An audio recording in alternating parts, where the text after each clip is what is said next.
Maddie, you've had a meteoric rise in pommel horse, going from someone who is relatively unknown in the gymnastics community, making it to Olympic trials, and then there have even been articles where you're the guy who beat the pommel horse guy. Can you talk Mhm.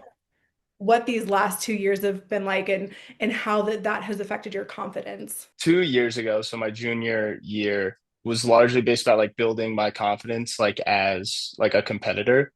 You look back at my sophomore year and a lot of my performances weren't like that good. Like I had a couple of like really good ones where like you could see a little glimpse of like how good I could have been, but I was really shaky as a competitor. I made a lot of large mistakes all the time, fell.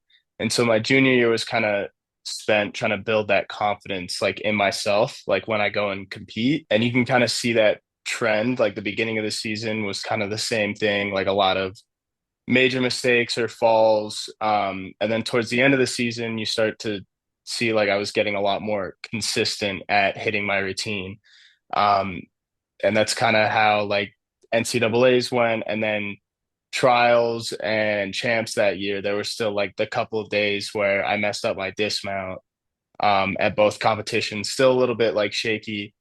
Um, but I think this year I've been just like a lot stronger as like a competitor. I've been way more consistent.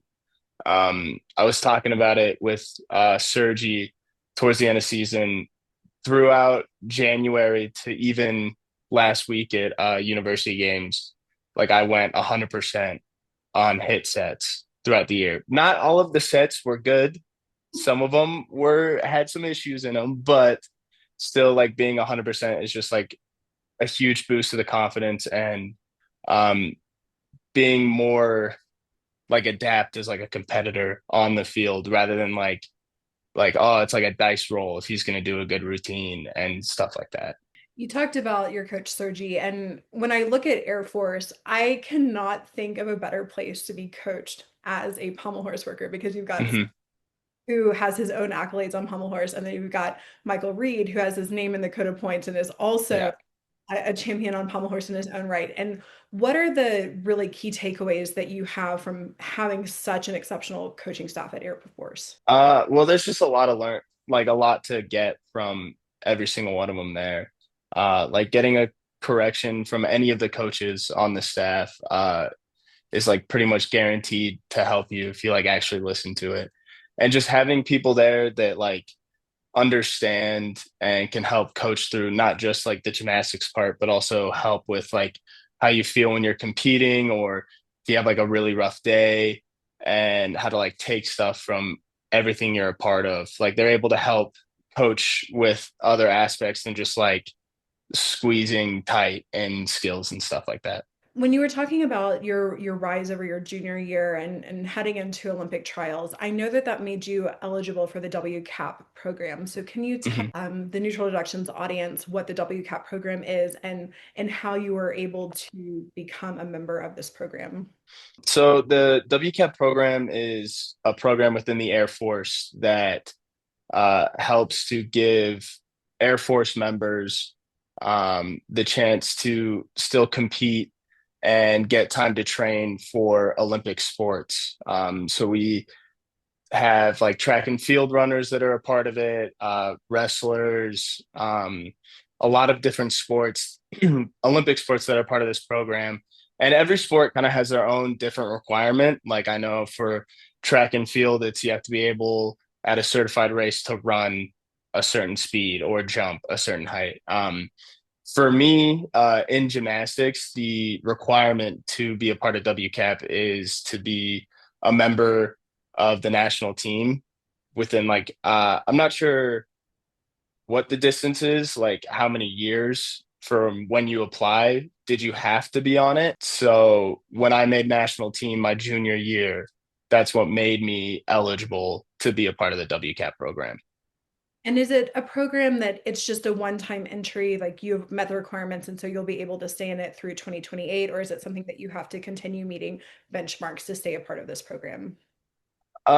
It's kind of more of like a locked in deal, but also if I had taken this opportunity and then went and lived in Hawaii for the next 3 years and didn't train, then I would obviously get booted from the program.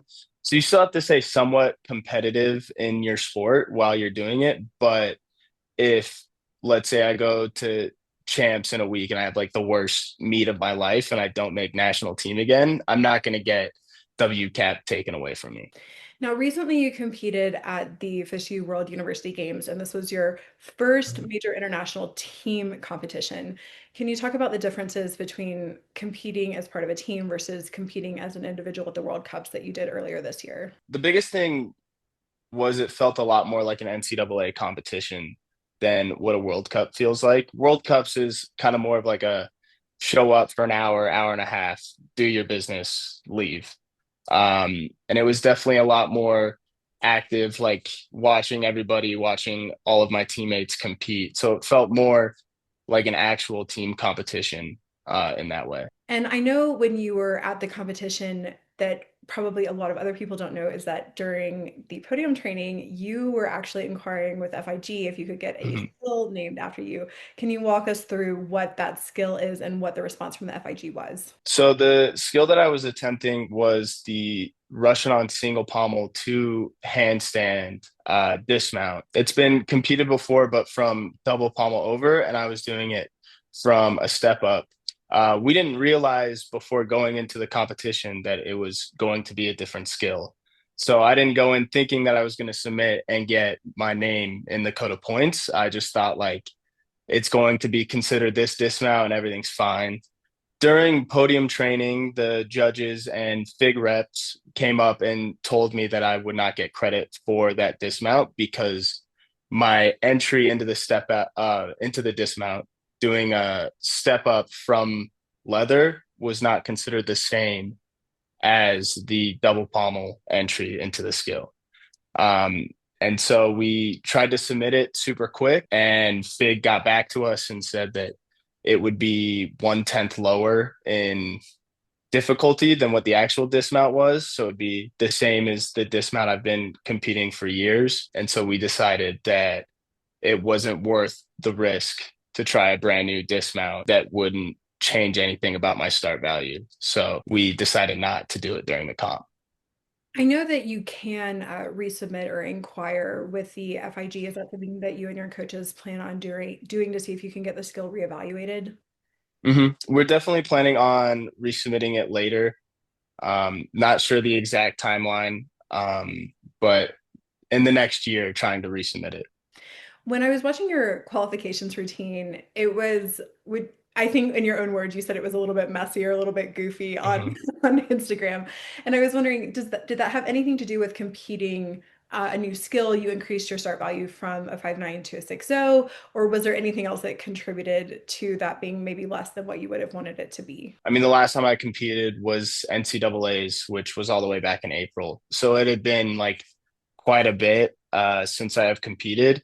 And having that kind of like long distance, like the first set does like build the nerves a lot more than like, say it's like the fifth competition in season.